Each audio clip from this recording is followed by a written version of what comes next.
What up, guys? It's your boy, Just King ZA. Welcome back to the Just King ZA podcast. and yeah, today we're talking about Israel Adesanya versus Dricus Duplessis, DDP. Yeah, man, they just fought yesterday, and DDP Dricus won. He won for South Africa. No DNA, just RSA. No DNA, just RSA. So congratulations to Dricus for the incredible win. Yeah, man. So it fuels this South Africa versus Nigeria debate. Yeah, it's going crazy there on Twitter. So yeah, we're gonna be talking about that on this video. But before we get into it, guys, please subscribe to the channel, subscribe to this channel so that you may be able to get more videos that I drop and release, so that you don't miss out on any video that I release on this platform. Subscribe to the channel so that we can also grow the channel and have more different types of content. We can have more political talks. We can experiment with the content. Just try my best to give value in whatever I'm releasing here, as much value as I can on the platform. So let's get straight into it. So yeah, the beef between South Africa and Nigeria is going crazy right now on the internet. One thing it's because South Africans and Nigerians are both very competitive people, especially on the internet, on everything. We both have a winning mentality. We're all here to try and win, and just have that competitive spirit there to outshine or to dominate in every thing that we do. So we find ourselves logging heads wherever we go. You know what I'm saying? So whether it's economically, whether it's sports, whether it's on TikTok, whether it's on Twitter, who has the loudest personality, who stands on their business more. Do you understand?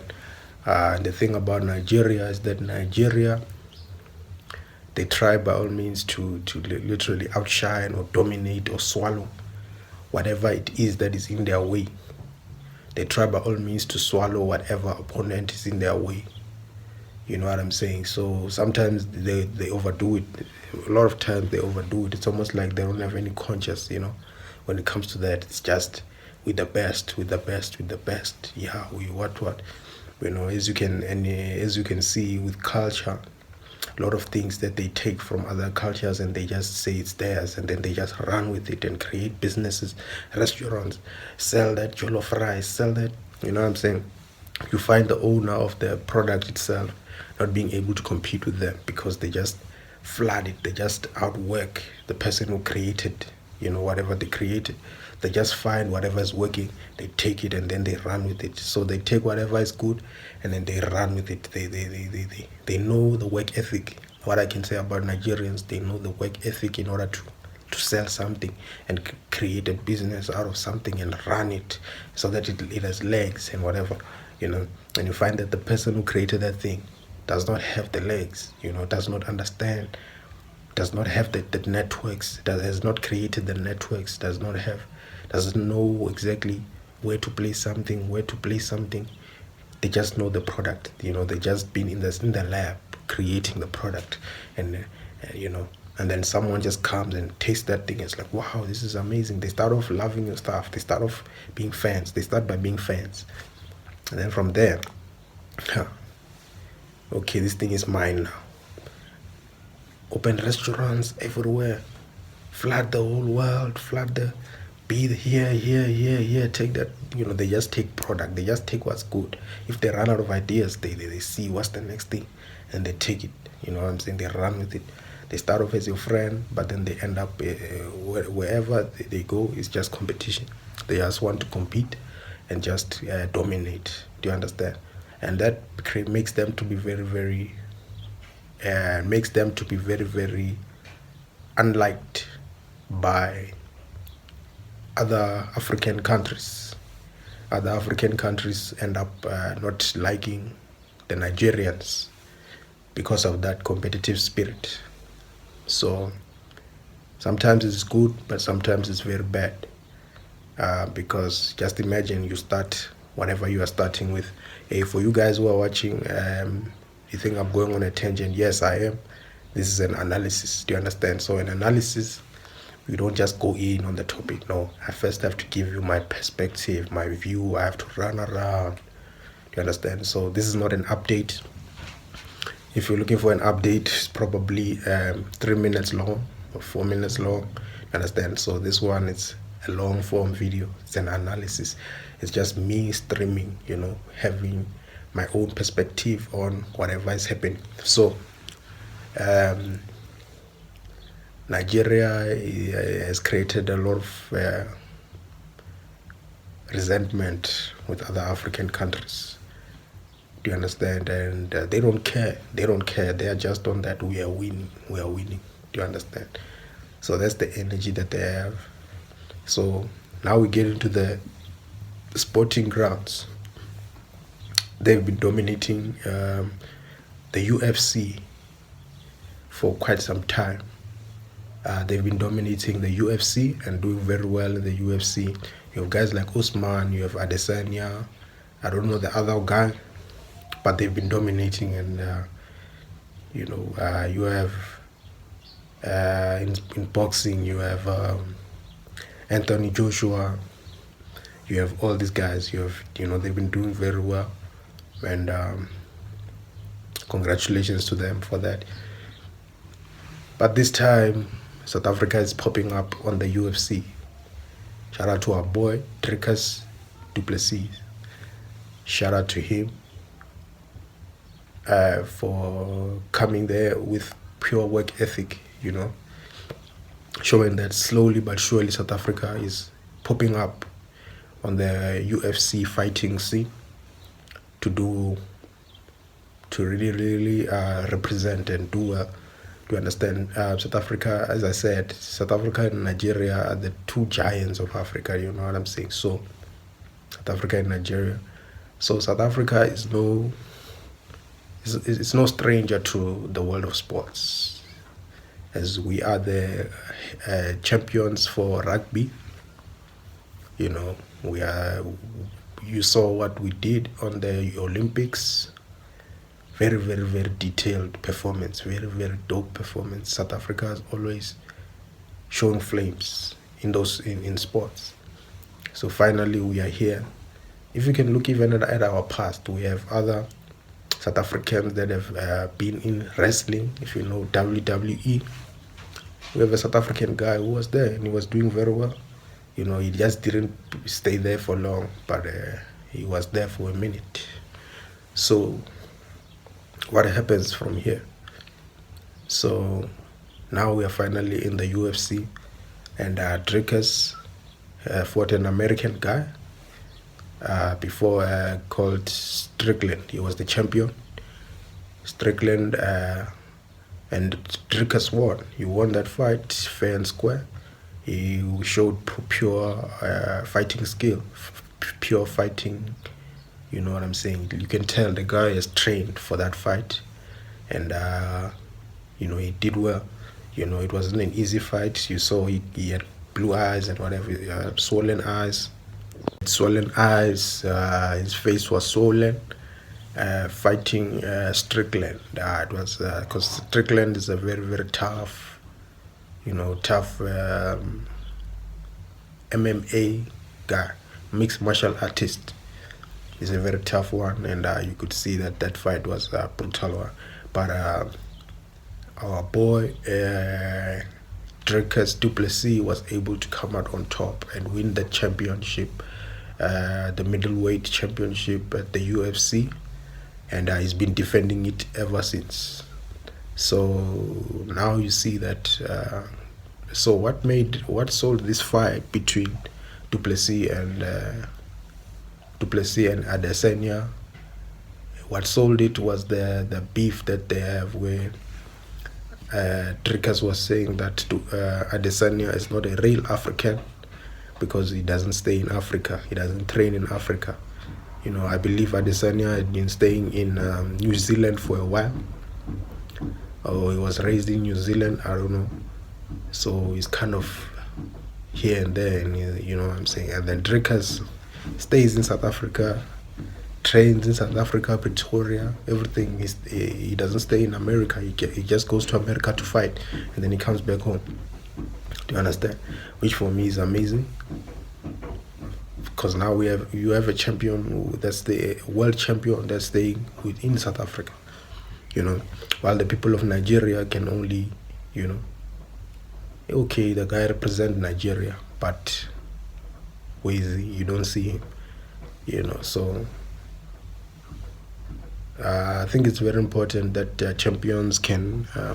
I wish Israel was able to have a home in Nigeria, and he can just go there and train there, just for one fight or two fights, and just stay there for a year and train and say I was in Africa. Do you understand? It would be an amazing story if he was able to do that, train in Africa, and then be able to travel into the United States when there's time for a fight.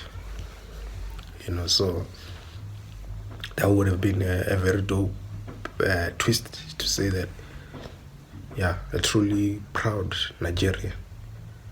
Do you understand? Not having to leave and be somewhere else.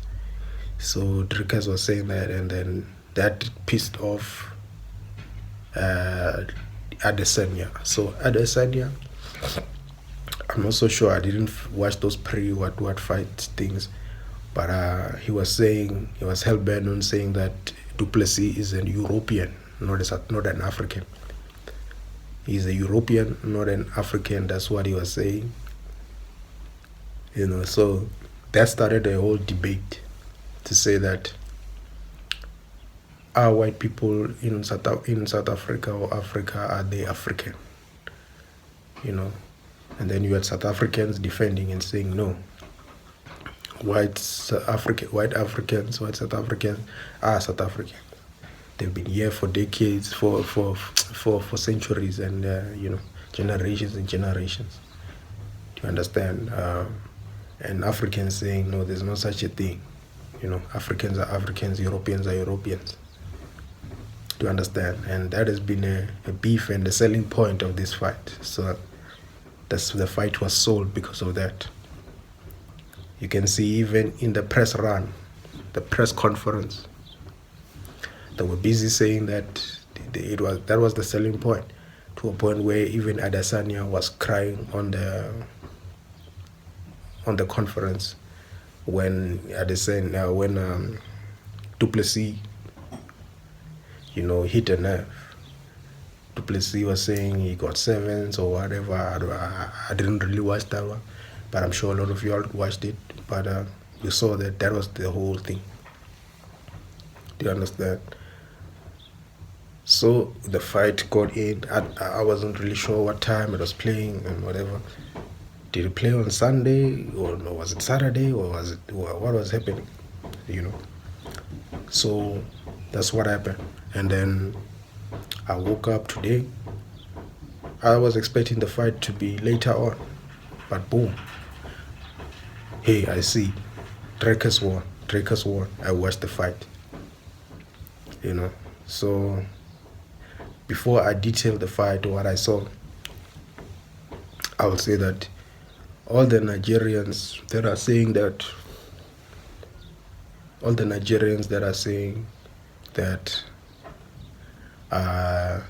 European and then black South Africans are slaves or are colonized, are still colonized to this day. They don't have land, blah, blah, blah, blah. A white man, you rather support a white man than a black man. I feel it's utter rubbish. It is utter rubbish because you guys now have transformed into racists. You continue living life with this perspective. You will be a slave. You not a slave, but your heart. The Bible says you must bless your enemies. Do you understand? So this thing of yours trying to revenge and then take it into your own hands, it is wrong. And you will be arrested mentally. Your ability to think, your mental will be arrested because of holding on into these things. You have to understand that we won. Africa won. I mean, are you still slaves today? Are you still getting whipped today? No, you have all the power. Your black people have all the power. Your black people are the presidents. Your black people are the everything. They run government. Whatever else is behind, the white man comes and whatever, that's your people. Your people are the ones who are selling out. So why are you blaming the white people when your own people are the ones who are selling out? Your own people are the ones who are selling out and selling out the country. But now you say white people. What white people are doing? Yeah, they might be. We know them that they did whatever and they're still doing whatever. But who's allowing them? Do you understand? The people who are running Africa are not white people. It's black people. So this whole thing of holding on to this thing, it's old. So that's what we do in South Africa. We do not hold on to that thing. We know that this fight will be won legally, and will be won in a way that the UN, United Nations, and the whole world at large will see it as a respectable win, a legal win, a win that makes sense, a win that when you hear it in the news, in the media, it's beautiful. It sounds like, okay, this makes sense. Not a win like what Mugabe did. Mugabe, he just chased the white people out of the country. Mugabe chased all of the white people out of the country and literally sabotaged this whole country, and now his people are suffering. They are jumping into South Africa, in large numbers. They are living in poverty. They are living in all these type of things because of what Mugabe did. Mugabe was a bad leader when it comes to me. He was a horrible leader. I don't care what he did when it comes to freedom and whatever, but what he did, he had a chance to reverse those things, but he did not. He stuck onto power until he was cooled out. So there's a better way to win this thing. The injustices of the past. Black people, we are sharp right now. We are okay. We are on top. Our leaders are black people. Do you understand? The only thing we need to do, we need to win that war. That's what South Africans are doing. We win it legally. We win it in the right way. We put the right people. We put the right laws. Land expropriation. This and that. It's not going to take 30 years. It's going to take a while. Because if we do it the wrong way, you will be sanctioned. You will be sanctioned. Your reputation will be destroyed in the media or in the international media. To understand. So very, very important. I just had to say that this thing of saying, hey, you let a white man, no. Those people are with us, and we're working with them. South Africa would not be what it is without white people. It comes to the fight that actually happened. I feel that Adesanya was very, very, very emotional. But to tell the truth, Adesanya has been off for quite some time right now. When it comes to fighting, he has been off. Like, he hasn't been on form. He hasn't been doing well. I don't know what it is, but I feel like he's done when it comes to this fighting thing. He doesn't have the same hunger, or at least he's not as focused as he was when he was on top. He's had some moments of brilliance when he fought, what's his name, Alex Pereira. When he fought Alex Pereira, it was very, very brilliant when he did that. It was because he got whipped the first time. like some punches, very very strong punches, and man, the referee stopped the fight, and then the second fight, that's with the one he won. He was able to get Pereira. He came close to losing though. He came close because Pereira, once he gets you in a corner, he starts launching, and he's got broad shoulders. So when he launches, when he launches and launches and launches, and he aims to hit straight for the knockout. He aims to hurt you, and you see his hand is big, so it covers a lot of mass, a lot of area when he punches, and it's got strong bone structure. You can see that a punch from this guy probably hurts. He's a striker, so